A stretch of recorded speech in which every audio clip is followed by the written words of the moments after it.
Brought to you by TechnoSpark 20 series smartphones. मेरी आवाज जहां तक पहुंच रही है, न्याय के इस आरंभ में पधारे सभी आदरणीय बुजुर्गों का, नौजवान साथियों का, माताओं बहनों का, मजदूर भाइयों का, दुकानदार साथियों का, नौकरी करने वाले, बिजनेस करने वाले, खून पसीने की कमाई से भरण पोषण करने वाले दिल्ली की आप तमाम आदरणीय नागरिकों का और मतदाताओं का बहुत बहुत स्वागत करता हूं। उनका हार्दिक अभिनंदन करता हूं। साथियों, सबसे पहले तो मैं आपको दिल की गहराइयों से आप सब जो इस न्याय के आरंभ में शामिल हुए हैं उनको धन्यवाद देते हुए एक आश्वासन देता हूं। जब हम कहते हैं कि ये न्याय का आरंभ है, तो ये आरंभ तब तक अंजाम पर नहीं पहुंचेगा जब तक हम अन्याय को हरा नहीं देते हैं, अन्याय को पराजित नहीं कर देते हैं। इसीलिए आप सबसे मैं कहना चाहता हूं, ये तो बस शुरुआत है। एक नेता है देश में, कहते हैं कि टेलर दिखाएंगे, साहेब हम आपको असली सिनेमा दिखाएंगे, हम आपको असली सिनेमा दिखाएंगे, हम आपको असली सिनेमा दिखाएंगे, क्योंकि मेरा नाम कन्हैया है और भगवान श्री कृष्ण का जन्म जेल में हुआ था। आपने हमको जेल में डाला। आप इस देश के विपक्ष के मुंह पर ताला लगाना चाहते हैं, विपक्ष के नेताओं को जेल में डालना चाहते हैं। जब आपने हमको जेल में डाला था उसी तिहार में, तो वहां से निकल करके हमने इस देश की सत्ता को चुनौती दिया था।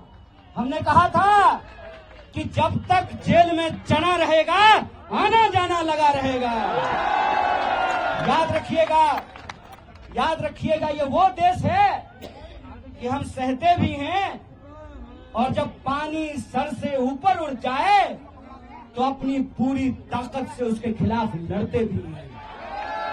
ये याद रखिएगा कि जब जब इस देश में सत्ता अहंकारी होती है, जब जब इस देश में पाप बढ़ता है, जब जब इस देश में अत्याचार बढ़ता है, तब तब उस अत्याचार के खिलाफ न्याय का एक आरंभ होता है, न्याय की एक लड़ाई की शुरुआत होती है। और एक बात कन्हैया कुमार, आपका फोटो आ गया। और एक बात मैं आप सबसे कहना चाहता हूं कि धर्म का क्या मतलब होता है। धर्म का मतलब होता है निर्बल को शक्ति देना। धर्म का मतलब होता है सत्य के साथ खड़ा होना। कृष्ण जेल में पैदा हुए, चाहते तो सत्ता की तानाशाही के सामने झुक करके मामा कंस के दरबार में अपने लिए एक सीट पक्की कर लेते हैं। लेकिन भगवान प्रभु श्री कृष्ण ने कंस के दरबार में जाना स्वीकार नहीं किया, गोकुल वासियों का गाय चराना स्वीकार किया। इसीलिए आज जब मैं आपके बीच खड़ा हूं, ये इतिहास का एक शानदार संयोग है। इतिहास का शानदार संयोग ये है कि इस देश के प्रधानमंत्री जी ने एक आदरणीय महिला को, मैं हर महिला का दिल से सम्मान करता हूं, देश के प्रधानमंत्री जी ने इस देश की एक आदरणीय महिला के गले में मंगलसूत्र डाला। उस महिला का नाम यशोदा है और मेरा नाम कन्हैया है।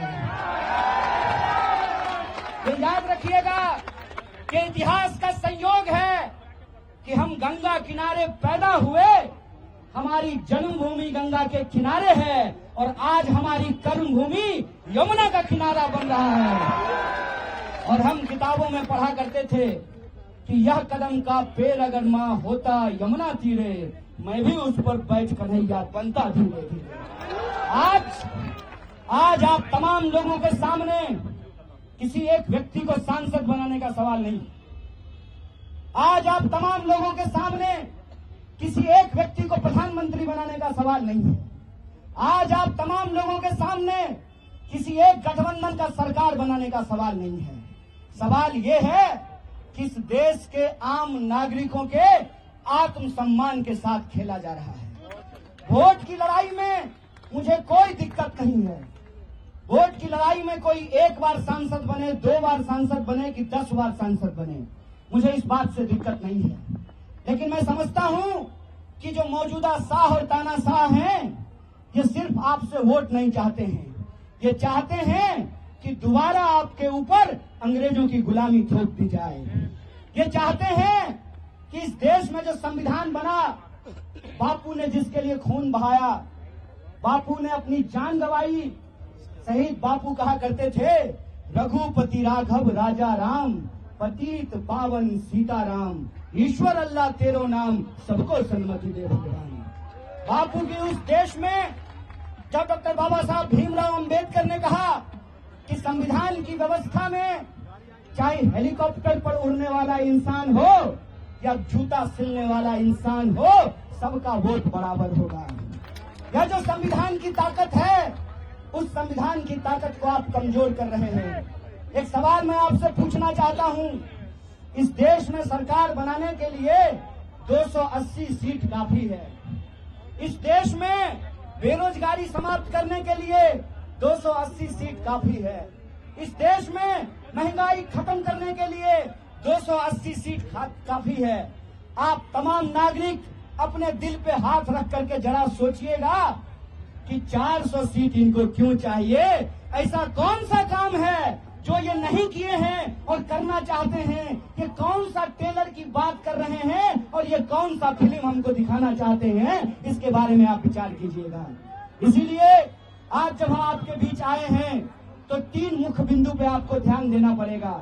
पहला, मैं प्रत्याशी नहीं हूं। नॉर्थ ईस्ट दिल्ली के अंदर जो 24 लाख लोग हैं वो प्रत्याशी हैं, उनको प्रत्याशी बनना पड़ेगा। ये बात मैं इसलिए कह रहा हूं कि आप सोचिए, दिल्ली में 7 सीट है, 6 सीट पे टिकट काट दिया गया। साहेब सिंह वर्मा जी का बेटा का टिकट काट दिया गया और सुषमा स्वराज जी की बेटी को टिकट दे दिया गया। हाय रे परिवारवाद। सवाल ये है कि क्या वो 6 सांसद काम नहीं करते थे? अगर काम नहीं करते थे तो उनका टिकट काटा गया, तो इस क्षेत्र के जो सांसद हैं उनको क्यों टिकट दे दिया गया है? इस पर जरा आप लोग विचार कीजिएगा।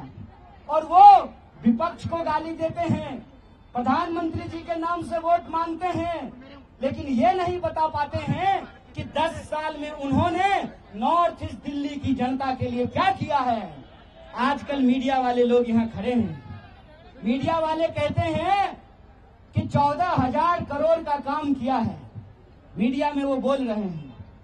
आप लोग बता दीजिए, माननीय सांसद जी का 14,000 करोड़ का काम दिखाई देता है? इसका क्या मतलब है?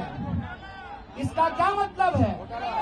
या तो सरकार ने 14,000 करोड़ रुपया दिया नहीं, या 14,000 करोड़ अगर रुपया दिया तो उसका हुआ क्या? उसका हुआ क्या? तो जब वोट मांगने आएंगे तो माननीय सांसद से पूछिएगा, सांसद जी बताइए 14,000 करोड़ में कितना जीरो होता है? क्योंकि 10 साल में तो आपने सिर्फ जीरो ही दिया है। और दूसरी बात, ये आपके आत्मसम्मान की लड़ाई है। 6 सीट पे कैंडिडेट बदल दिया, आपका कैंडिडेट क्यों नहीं बदला? क्यों? क्योंकि उनको लगता है कि चुनाव के वक्त माननीय सांसद महोदय आएंगे, थोड़ा मनोरंजन करेंगे और वोट लेकर के चले जाएंगे। ऐसा होगा क्या? ऐसा आप होना देना चाहते हैं? इसीलिए मैंने कहा कि मैं कैंडिडेट नहीं हूं। आपको अपने हक और अधिकार के लिए नॉर्थ ईस्ट दिल्ली में रहने वाले जो आम लोग हैं, अपने आत्मसम्मान के लिए इस बार प्रत्याशी बनना पड़ेगा, आपको चुनाव लड़ना पड़ेगा। बोलिए, चुनाव लड़ेंगे? आप सब प्रत्याशी हैं ना? आप सब एमपी हैं ना? तो अभी एक मीडिया वाले पूछ रहे थे कि कुछ नेता नाराज हैं। नेता नाराज हो जाए तो हो जाए मैडम, जनता नहीं नाराज होना चाहिए। और जनता जिससे नाराज हो जाती है ना, कितना भी सेटिंग गेटिंग कर लीजिए, ऐसा परसेंटेज बढ़ाएंगे ना नॉर्थ ईस्ट दिल्ली के लोग कि सब सेटिंग घर में ही रखा रह जाएगा।